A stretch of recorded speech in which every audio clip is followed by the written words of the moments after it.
ভারতবর্ষ থেকে মুসলমানদের যদি চলেই যেতে হয় তাহলে এপিজে আব্দুল কালাম সাহেবের আবিষ্কৃত যে মিসাইল, তিনি যে পরমাণু আবিষ্কার করেছিলেন, ও মুসলমানরা বলবেন আমরা চলে যাব, কিচ্ছু রাখবো না।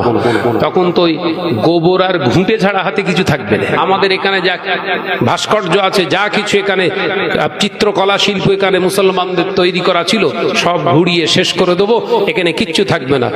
যে কোটি কোটি হাজার হাজার কোটি কোটি ভারতবর্ষের যে স্থাপত্যগুলো দেখিয়ে ইনকাম হচ্ছিল, ওটা পুরো ধূলিসাৎ হবে।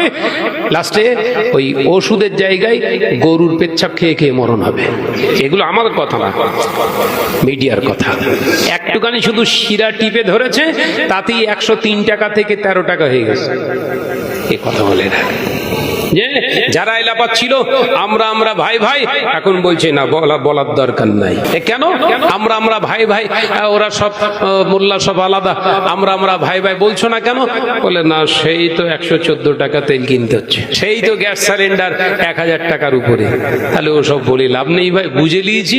হ্যাঁ, যে লাপাচ্ছিল ভিডিওর সামনে, হ্যাঁ আমি ওই, তার পরের দিনই চোখ ডলছার বলছে বিশাল বড় ভুল করে ফেলেছি। কেন না, সে আমার দোকান বুলডুজার দিয়ে ভেঙে রেখেও যায়নি, মালগাড়িতে করে বইলে চলে যাচ্ছে। এই কথা ঠিক না? বুঝছেন?